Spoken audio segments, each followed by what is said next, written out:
Hey, welcome to Tractiv. Today I'm going to show you a little bit of how the application works. So we do have an admin user that we will be logging in with. As you can see, based on this page, there are options to download the application, which are both supported by Mac and Windows. But let me go ahead and log in. Once you log in, you'll be greeted by this nice dashboard.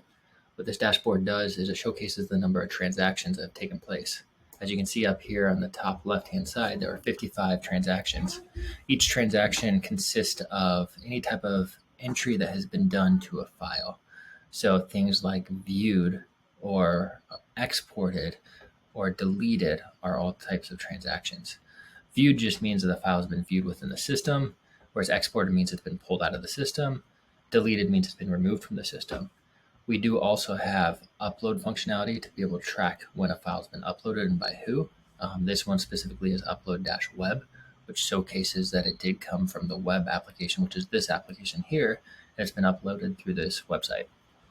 We do have some permissions as well that are being tracked. We have permissions modified, meaning that there was a permission entry that had been modified. Maybe a date range has changed, or maybe new users have been added to a specific permission. We do have permission revoked, which means someone has no longer has access to a specific permission set. So maybe a contractor or someone that was utilizing these assets ended up being removed because the time lapsed or something along those lines. We also do have permission shared, which means that we have actually added a permission. So essentially I could have a suite of files that could be permissioned. I could permission another team access to, and this is one of those values that ends up being stored here, which we have 4 of them. As you can see here on the right-hand side, this is the latest transactions. This kind of goes through what was just talked about, which ends up being the admin user viewed the Tractiv logo at this specific date timestamp. We do have things with the permissions modified, exported, and all that stuff. We can move on to reports, which are a little bit more robust. We can go through this process and we can ask it for a specific date range. We can also add specifics as to if we want a specific actor in there. An actor would just be a user. So let's see what kind of actions that the admin user has taken place within the system today. So we're going to do that. We're going to generate the report. And right down in here, you can see all these specific, essentially it's a log, but this is actually utilizing the ledger behind the scenes, which is a hashed log to make sure that no one tampers with any of these data inserts. We see the actor is admin, the target is the logo, so that's the file that's been something's happened to, the type of action was viewed, and then we also see the object was demo, so that was actually the project that's a part of, and then we have a date timestamp. We do have download time here, which actually showcases how long it took to download from the system, which this one's 2 seconds.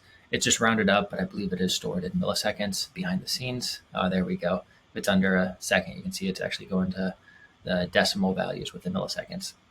So that's the reporting side of things. We do have user management. As of right now, we just have 2 users in here.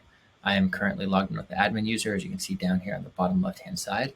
But there is also another user which has restricted roles, which is only allowed to consume data rather than actually produce data. So this user will be able to log into the desktop application and be able to download files or view files of whatever they've been permissioned for. I can click it and edit, and I can actually see, yes, we are restricted to view files. We can give different types of roles if we really need to, like an admin or any of these other roles in here. We also do support 2-factor auth, and we can delete them at any point in time. So that's the user side of things. The file management will be done in another file or in another video where we'll go over files, projects, and groups. We do have configurations in here. This is the settings. This goes through and showcases who the user is. We can have company details to give a little bit more information of who these users are and where they came from. We can force 2-factor auth on these users, and then email permissioning. This will actually send out information associated with any type of access to new files. We do have API keys. This is just a key that gets generated. We can go ahead and use it for any type of API interactions. We do have the ability to download Mac and Windows applications. We have the contact us. Only other thing we do have that I did not mention is the toggling of themes. We can go to the dark theme and showcase this UI in a little bit easier to use manner. Thank you.